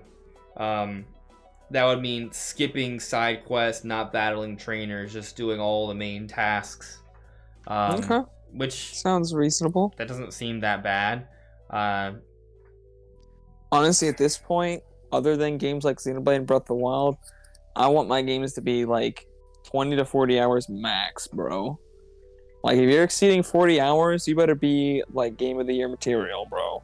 I mean, it depends, though, right? Because, like, it depends what you define as completion. Because, like, if you account for catching Pokemon, that'll probably take... If you want to catch every Pokemon, that's probably going to take well over 100 What, hours. the Pokedex? Woo. Oh, yeah. No, that's going to take a long time. So, you know, I don't think they're referring to that. I think it's more just like so there's three like events, it's like main objectives and right there. One is the gym leader challenge, right? Getting the gym badges, fighting the Elite Four. Another is seeking out, I believe, like Titan Pokemon, which are like giant Pokemon, which is really cool. And then another is like there's like an evil team that you have to kind of like go against. So it's only counting the 3 main quest lines. Yes, but I have heard that there is kind of a 4th line after you beat the other 3, and I think that's related to the Scarlet and Violet book Pokemon, where you can kind of hunt these special Titans. Yeah, so, but I mean, you know, I think that the way the games are designed, they're designed so you can kind of explore them at your leisure, do things at your own pace, play in your own way. Right. But I've also heard that the games actually aren't easy. Like, they're not like super hard. I'm not saying they're hard, but like they're not like just a pure cakewalk apparently either. And part of that simply comes down to the fact that it's kind of depends on how you choose to explore the game, right? Because there may be they don't level scale, but you can explore areas that you're not meant to explore yet, and that will naturally make it harder for you. So I'm not entirely sure how the game is balanced, but that's what I've heard. And I mean, that's cool. I'm glad. I don't want getting the Honestly, games to be easy, playing through Xenoblade has made me realize I don't always want the game to be like every enemy is my level. Like sometimes I want to just like, run through an area and like kill enemies and just focus on exploring instead of like, especially with Xenoblade, with how many enemies there are in an area, bro. If you actually have to like fight everything through an area, takes forever. Yeah. And like there's a lot of times about Scarlet and Violet is you can kind of just do things. You can skip a lot. Right. Like I'm like level 60 something in Xenoblade right now, and in the story when I go do stuff, everything's like level 40 or 50. So like sometimes that's okay. Like I go do some side content and I run across monsters, and sometimes they're level 60 or 70, and I get some challenge, but I don't need everything I do to be scaling with me. Yeah. So, as long as there are hard parts that are there, I think that'll be fine. Yeah, that's fine. And then there could be simply a challenge by playing fellow players, right? Like we could battle each other, and you can just whoop my ass every time. Probably, yeah, because I know how to play the game. Yeah. All right, stop cuddling with the monitor. Yes, I know the monitor loves you too, but you can just cuddle with me instead.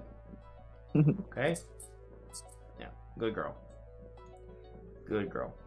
Alrighty. So, I feel like, we've kind of covered the main things for the week here. I'll just kind of check in the chat real quick before we call it a night. Thank you, D Fox. Guy you don't add me. Compared to 2020, what did you think about this year regarding the Switch and its latest games? Ooh, that's a good question. Man, I kind of have to like think about it. You said 2020 or 2021? Yeah, 2021. Yeah. Yeah. Did I say 2020? I just thought I heard you say 2020 for some reason. Okay, I was like, why is that relevant? Yeah, it's 2021. Okay. Well, I kind of have to like. I'd have to like look up the games, right? That's why I'm like getting a pen and paper to kind of write it down and sort of keep it in perspective. So, stop! Now she wants to eat my pen. Okay, thanks. Yeah, we had Metroid Dread. Got that was Bowser's, the first one that came to mind. 3D World and Bowser's Fury. Oh right, Bowser's, was that really? Yeah, Mario Party Superstars. That's a banging game, especially if they end online. Yeah. I love watching people play that like online together on YouTube. I'm trying to write here. Can you please stop playing with the pen? A Monster Hunter Rise, of course, we played that a ton together. Yeah. I did enjoy Bowser's Fury. MH Rise Pokemon. is a big deal. Snap. There was even Monster Hunter Stories 2. Okay. I didn't play that one. Didn't bother.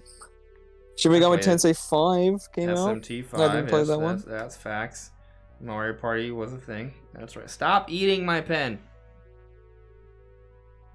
Eat your own pen. Bravely Default 2 came out. I thought that came out this year. Huh. I didn't play that one either. 2. Okay. That's a solid lineup. I'm trying to. I'm drawing a blank on what else came out. Yeah, I'm just looking at like smaller third-party stuff now in the lineup. Those are all the major Nintendo games, I guess. Yeah, I think so. At least according to Google. I'll look at a list.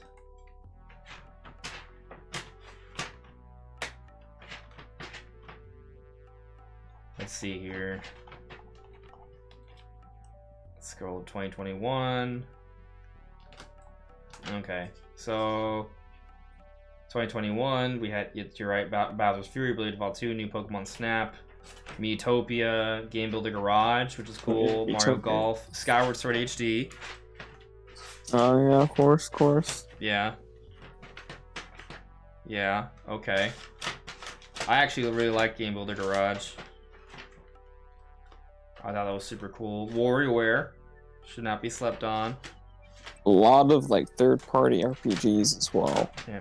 BDSP. No More Heroes 3. Oh yeah. No More Heroes 3. Can you stop hitting the papers? Oh my god, hold on. Get out. It made too much noise. Move. Oh yeah, WarioWare.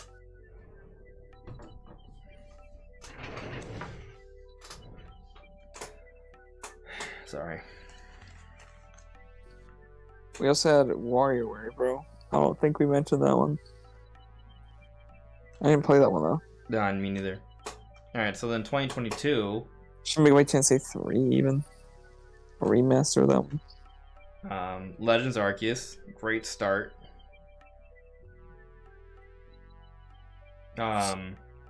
Kirby in the Forgotten Land. Right. Sick. Triangle Strategy. I didn't play all these games, so you know. But just kind of Switch Sports. I still haven't picked up either, but I want to. Strikers. That's a big deal. Fire Emblem Warriors 3 Hopes. It's something. Nah, not gonna play that, but it came out. Yeah, it exists. Live Alive. Warriors fans are there somewhere. Right. Xenoblade 3, solid. Very solid. Better than solid. So far. Yeah. Splatoon 3. Great, except for the Bayonetta disconnects. 3. Still not played that. Scarlet and Violet. Okay. Which I have played, of course. Yeah, you have. I haven't. Oh, Mario Rabbids. Yeah, Okay. my rabbits. Okay. So, looking at the list, I skipped some games that I just didn't care about on both sides. But I'm gonna say probably last year, bro. I don't know. It's tough. So, let's do an exercise here. Pick the 5 best games from last year for you. Even if you didn't play them, just what you, at least if you didn't get around to it, at least what you think would be the best, right? And then compared to the 5 from this year. Okay. Gotcha. So if I go to last year, I would definitely put Metroid Dread. Monster Hunter Rise would be there. Mm-hmm. Mario Party's pretty big.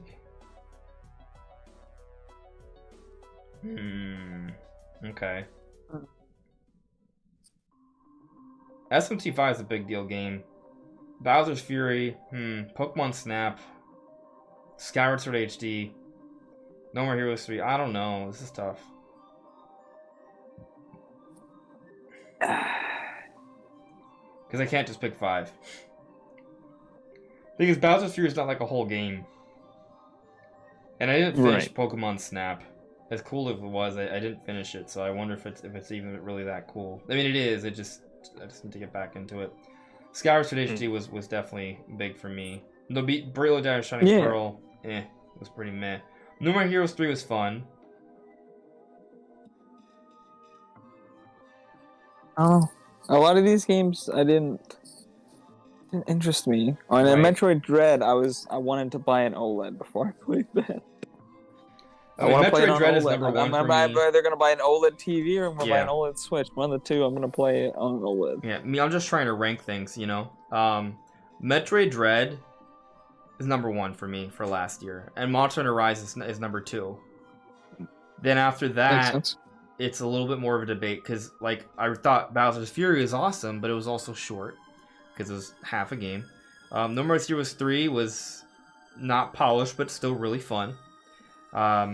Skyward Sword HD was really good, but again, just the remaster. Mario Party, I play it with friends and family, So it's a Very super fun. super quality game. Pokemon Snap visually is impressive. It's a cool game. I haven't finished it, but it's really cool. And SMT5 is like a huge RPG that I haven't gone around to, but I will. So I know that's more than 5, but those are all kind of like the big ones that stand out to me. And then when I look at 2022, Legends Arceus stands out to me. Kirby and the Forgotten Land stands out to me. Xenoblade Chronicles 3 stands out to me. Splatoon 3 stands out to me. And then I still haven't even mentioned Bayonetta 3, Scarlet and Violet, or Mario and Rabbids. So I don't know. It's very close. I'm changing my mind. Huh? I'm changing my mind. 2022 is better. The thing is, Xenoblade 3, Splatoon 3, Kirby and the Forgotten Land, and Legends Arceus, all 4 of those games are instant Nintendo classics, right? Or let's just say Switch classics, right? 2021, Metroid Dread is in that same conversation. I would even say Metroid Dread might be my favorite game for across both years. Which means I may even like Metroid Dread more than Xenoblade 3, which is I'm trying to wrap my head around that. He's crazy. Well, the thing is it's subjective because we've gotten so much Xenoblade this generation. True. But it's just we've been waiting for this one Metroid game for so long. So I think that kind of changes my, you know what I mean? Like it impacts my opinion a little bit there. Right. I saw a post that said that in between Prime 3 and 4, the entire Xenoblade series has begun. Like, right. Like in that time we've been waiting for Prime 4. Xenoblade series started and has had all these games. Yeah. That's crazy. Like, it speaks to how supported Xenoblade has been, which is amazing, but it also speaks to how not supported Metroid has been, which is miserable. But anyways, I would say, Xenoblade 3 and Dread are my, for each respective year, my game of the years. But there's a lot of good... I mean, I haven't played Scarlet and Violet, and I haven't finished Bayonetta 3 yet, so who knows. But from what I heard of Bayonetta 3, I doubt that. Scarlet and Violet... We'll see. I think Bayonetta 3 is going to be good. I'm just waiting to see if I can play it in the most optimal state. Yeah. But anyway, so Metroid Dread, Monster Hunter Rise... Like, when years from now, we're talking about, Pokemon Scarlet and Violet comes out and it pops off and it's super good, then I think it would be, like, super clear-cut. But at this moment, things kind of might swing either way. Depending on, first off, if I play Bayonetta 3 and like it, and second off, if I play Scarlet and Violet and like it. I'm going to give it to 2022. I haven't played Kirby yet, but I know I'm going to like Kirby. Just because... looking at the game, I know. Granted, I haven't played Shin Megami Tensei 5, and that could make a big difference. Yeah, I haven't played that. I'm a big RPG fan. Just telling people play RPGs. So yeah. Also, I haven't played Bravely Default 2, and that's also a big game, right? So there are some RPGs there, but what you may notice is this is maybe 2021 might have slightly stronger third-party games. Like Monster Hunter Rise, is the best-selling third-party game on Switch, if we exclude Mario Rabbids. That was a banger. Probably the most polished third-party game on the system. It's a really good game. But like 2022, it just has. I mean, it has Xenoblade 3, the first 3D Kirby game ever, and it's amazing, and the best Pokemon game ever in Legends Arceus. So, yeah, it's tough. Oh, both good years though. Yeah. So I'll say 2021 has better third-party games that are exclusive for Switch, and it has the best game in Metroid Dread, but I feel like 2022 edges it out just because I feel like that lineup of Legends Arceus, Kirby and the Forgotten Land, Xenoblade 3, and Splatoon 3 is too strong. I mean, there's still Scarlet and Violet and Bayonetta 3, and Mario. I think at the end of the day, it's 2022. Either way, 2022 there's wins. Too many good games for most people to realistically play them all.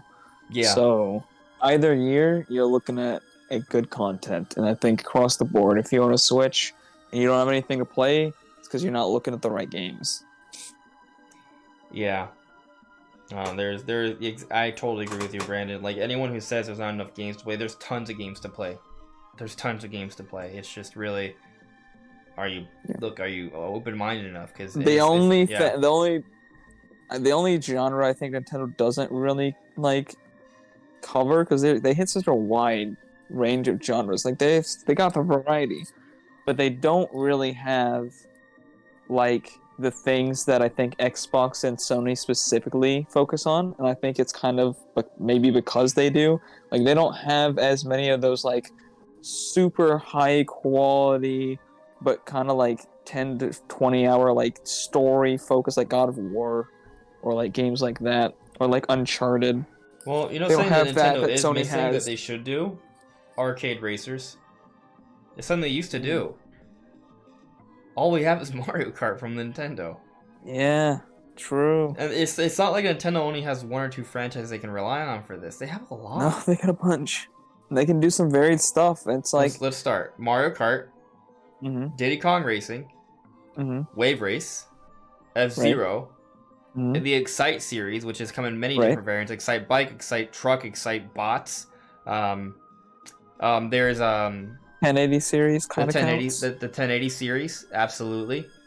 Pilot Wings is a little different, but that's something else that can kind of, it's different, but still, it's the idea of kind of flying and driving around and with time trials.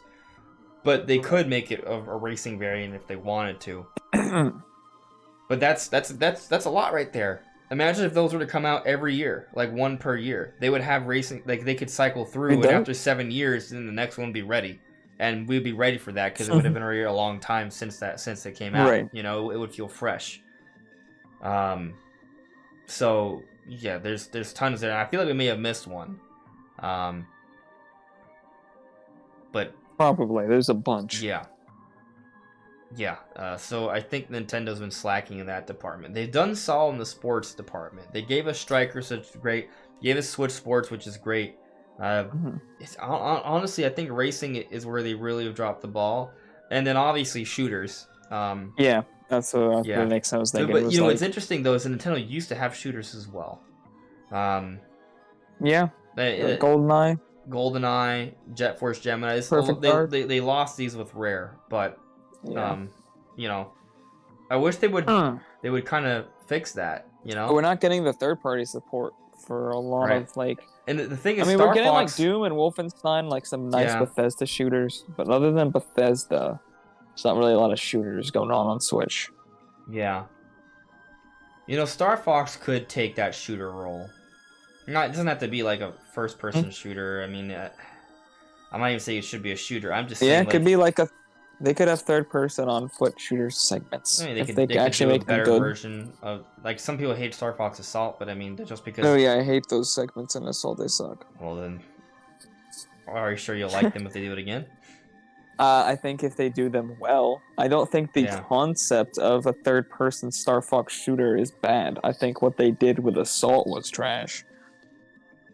Yeah, I don't know. When Metroid Prime 4 comes, that's definitely gonna hit a genre we don't really have much of from Nintendo.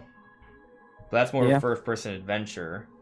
But it's got a shooter element too. If Metroid comes back to prominence, they could do a little bit of a like different versions. Like you have Metroid Dread, right, which is the 2D series, and you have Prime, which is with the 3D series. But what if they had like a third variant that's like more like you remember like Halo ODST, where there was like a side Halo series almost? Well, with Metroid we've had that. We've had the Hunters, we've had Federation Force. What if they were to create like a tertiary line where it was more about it was mostly about shooting, like it was more like multiplayer shooting. Well, we do have Splatoon technically, yeah. But Splatoon's more about area coverage for the most part, and like, or like territory. And it doesn't have to be like Call of Duty, right? It doesn't have to be like Halo. It could be. Well, I mean, Hunters would be. If they were to give us a Hunters, I would be. Make it like Hunters. Or they could maybe make a better version of Federation Force. Actually, Federation Force wasn't even bad. It just came out. It just. Not from what I heard. No, it just came out at the wrong time and maybe on the wrong system. And the wrong art style. Correct. You fix those things. Like gameplay wise, it's actually solid. I'd be down for that. Like, I mean, it could be a combination of, cooperative. I think Nintendo has a ton of multiplayer cooperative games. Do they? Like They have a lot of them like obviously like Mario Party, you're against each other. Mario Kart's not really cooperative either. Like a lot of their multiplayer games, or Splatoon is kind of cooperative, but it's not like in the same way. Like they don't have a lot of games like Dead by Daylight or things like that that are more like mission-based cooperation. Yeah. On another note, we need more horror games. Like it would be cool if they brought back Eternal Darkness. Yeah, I never got to play that, Yeah. but they do need more horror games in general. Yeah. So there's honestly a lot of potential for different genres that Nintendo could hit, and I do think that they're gonna get better at hitting a little bit more variety. But Yeah, I think the third-party support on the next gen Switch is going to be a lot better. It's going to help them out with a lot of the things like first-person shooters or other things that Nintendo. Now, keep in mind, some of the interested genres in. we're talking about, there are a lot of those entries on Switch already, but they're third-party games, right? And there's usually a better version of it available on another platform. Right, and there's still not that many. Yeah. But let's move on with the chat here. Zuhair Chowdhury added me. The last financial report had a graphic with a bunch of IP that indicated they are focusing on, and it includes Samus, Pikmin, Star Fox, and I think a new Star Fox is coming. So, now, I do not believe that the graphic they showed in their financial report, I think I know what you're referring to, is hinting that they have a new Star Fox around the corner. But that doesn't mean I don't think a new Star Fox isn't around the corner. I'm trying to find the image. I think it kind of hints that they have at least a. They're thinking about it. Like they're at least thinking about Star Fox. They can. It's worth showing there because it's considered a legitimate like Nintendo IP. But Star Fox is not dead. Like a lot of people thought that if Star Fox Zero didn't perform, that was the death of the Star Fox series, which really would not have been fair because the Wii U was already dead at that point. There was no chance that Star Fox was going to save it. But a lot of people did think that. Also there, but not really represented with his own game. Well, there was Tropical Freeze, I guess, and then he's in all the party games. But, other franchises that aren't in this image are Fire Emblem. Xenoblade. Which they're definitely focusing on. So I don't. Yeah, they definitely care about both Xenoblade and Fire Emblem, and yet they're not here. So it doesn't really matter, but it is kind of interesting that they chose to put Star Fox there when they're not really doing anything with it. Yeah, I think I just wouldn't put too much stock into the image. I think it was just something they compiled together, be like, hey, Nintendo IP, here you go. I don't think that they were put it purposely in there with the thought of dropping a hint. Yeah, that said, to your point, Brandon, right? I do think there is merit to be like, oh, well, they have Samus there and Donkey Kong and Star Fox, right? There will be another Star Fox game. There will be another Donkey Kong game. We know there's another Metroid game in the works. I mean, I believe there's another. I mean, from what I've been told, we've talked about this before, but I know there's another Donkey Kong game in the works, right? Basically, I don't know, because I haven't seen the footage myself, but nobody has, right? Apparently, yeah. But yeah, so I think there is don't worry, there will be another Donkey Kong, there will be another Star Fox. Question is when, and what are they going to do with them? But something that's worth noting here before we close things out is that Nintendo does talk about utilizing their IP, right? So I think there is reason for Nintendo to come back to Donkey Kong, to come back to Star Fox, to strengthen Metroid, to strengthen Xenoblade, to maybe bring back Kid Icarus, or go back to Earthbound and bring back other IP. Because when you bring, by doing this, right, it's more options for merchandising and mobile games and movies and animation projects and theme parks, which you do all that, and then that raises awareness of those franchises more so, and they kind of come back. It's like a cyclical effect. Nintendo has that going from some of their other IP, but Nintendo's bread and butter is their IP, right? They make great games with their IP, a lot of variety that appeal to large audiences. They expand with with the mobile games, the merchandising, the parks, and the movies and such, and then that raises the audience, and they come back and buy more games. Switch sells tons of content. Like they have a really good plan, and I think they should just continue with it. And I think down the line that means also focusing on other IP. With Kirby being the best-selling Kirby, with Metroid Dread being the best-selling Metroid, with Xenoblade 3 looking to become the best-selling Xenoblade, like we're seeing franchises get even better, establish even larger audiences. So there's tons of potential there, and even more so for other IP Nintendo has not brought in yet. So yes, for sure. I think Star Fox is coming eventually, but it's not like, I don't know if it's being announced like tomorrow, Yeah, I still see the announcement a few years away. Yeah. DE Fox added me, with development where it is now, we're not getting Metro Prime any sooner than 2024. I kind of agree with you. I think Prime HD is coming first, and I think that comes out next year. So seems that way. Yeah, I think Prime 4 will probably come out after that. Guy you don't know, added me, Metro Dread is also still my favorite game between both 2020 and 2022, but yeah, 2022 was packed a lot of quality stuff. Yeah, I think we're on the same page there. It just took me forever to come to that conclusion.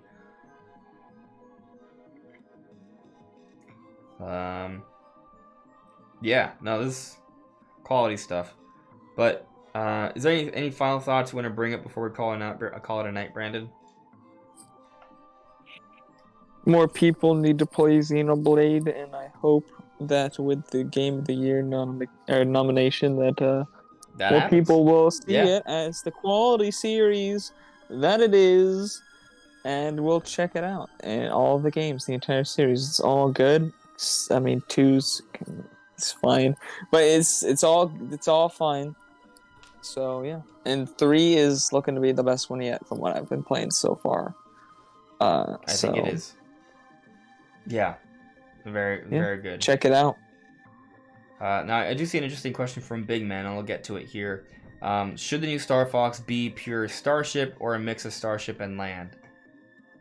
We kind of suggested that it should be a mix earlier, but I think the game needs to completely transform genres.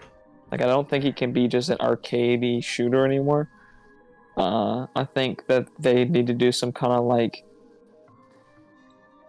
open universe space exploration action adventure game. Yeah. I don't know. I agree that I think that they need to go in a new direction, but I think they can go in. There's a few different directions they could go in. It's not just the one. Like, I love the idea of them maybe making a dedicated Star Fox game that's kind of like Starlink, but dedicated Star Fox. So instead of just going to random alien worlds that just look random and cool, maybe go to a planet, and maybe the worlds are even a little bit smaller, but maybe a little bit more dense with areas and like space cities. You go into a space city like Corneria, and you can actually like land and explore. It's not just flying around and shooting stuff. Like maybe it's exactly the kind of thing that I was imagining. So like an open world Star Fox game, but you still stick to Star Fox gameplay. There are still missions that you can take on, and that kind of still simulates like some of those more arcade elements. And they also bring in some of like the warfare elements where maybe there's a war going on, and you kind of have to, as the game goes on in real time, like there's a balancing system between the factions and control over different areas and territories. They did this in Starlink. They did this in Star Fox 2. Do it again, but for a dedicated open world Star Fox game. I think there's a formula there that's kind of already established with Starlink. Just make it dedicated Star Fox, make it more polished, maybe I'm okay with the world being smaller, but an open world space system like that's more dense with Star Fox content, I think would be ideal. And if you can connect with online play for cooperative battles or even multiplayer battles, maybe people can host them in your own like solar system. Post your own dogfights and Yeah, stuff. that would be amazing. Yeah, or maybe even like cooperatively, there can be different teams in the same world, right? And then there can be different missions and areas in different parts of that world. So that'd be really cool. So like maybe say like 16 people can join a server, right? And it all fits within the same solar system. And you can kind of like in Pokemon Scarlet and Violet, people can play with each other, just exploring the world. You can play the game just on your own, but people can join into one particular server, and maybe there's a battle being hosted on one planet, and there is like a challenge being hosted in some sort of comet area, right, or asteroid belt, and they can do different things like that. I think that'd be a really cool way to modernize Star Fox. It'll feel really modern. I think people will be excited into a more multiplayer kind of MMO-ish almost direction. Yeah, which is an option. Of course, they could go the option of making it just really focusing on the single player, making some kind of like super cinematic story-driven campaign or something. There's a lot of different variety in the ways they can go, but I think the scope and ambition of the game needs to be bigger. Yeah. I agree. I think because I do love Star Fox, and I love that simple loop where you just go through the planets in one order and you try to find all the different paths, and that's fun. But it's like at this point, it's like that type of game is like a $20-$30 experience, not a full like $60 title kind of experience. Yeah. So they need something that's more.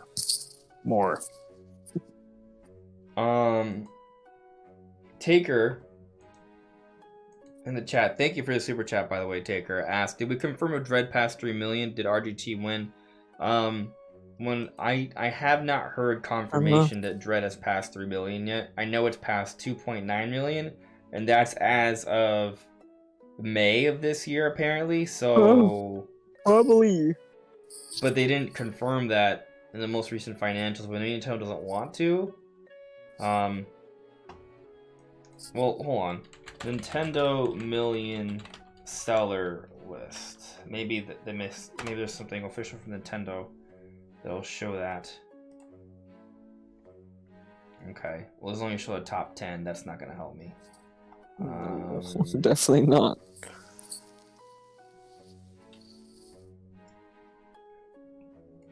I wish.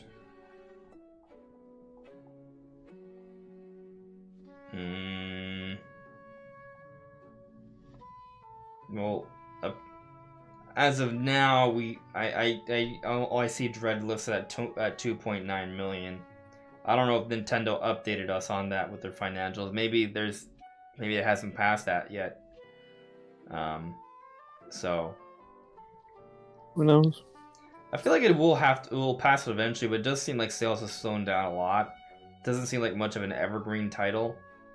But I feel like it should at least. I'll tell you what, I bet once Prime 4 starts being talked about, or Prime HD, once another Metroid game is discussed, that will create more excitement around the Metroid series, and Dread will pass 3 million. In reference to RGT5 being wrong or right, I don't even know what the challenge was. I know he said he doesn't think it'll hit 3 million, but by when, right? And I think that's an interesting conversation point if he's right, if he ends up being right. But I mean, it's gonna eventually pass 3 million. It's so close. So yeah, it may have already passed and they just haven't reported that yet. But I'm gonna go in the store when I finally buy the game, and I'm gonna pick up the 3 millionth copy. There you go. Just buy 100,000 more copies and it'll be fine.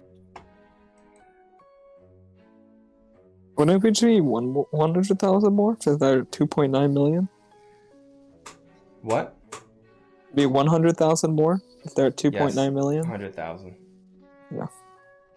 I'm sure there's. I feel like it's got to be over 3, but we thought it would have gone over 3 already because it was like a 2.74 by the holidays, and then it only sold like 150,000 copies in a few months. So we'll see, but it's close. And I think once more Metroid games start being talked about by Nintendo, there will be people who will come back to Dread to play that in preparation for for Prime 4 and Prime HD. So it will eventually pass it. I strongly believe that. So, I mean, we're right there. So, you know, it's so close. But with that all said, guys, thank you so much for listening and watching tonight. If you could leave a like, that'd be super appreciated. If you haven't subscribed already, please do so. Share out the stream. That's super helpful. But we'll be seeing you soon. Take care. Bye, guys. Okay.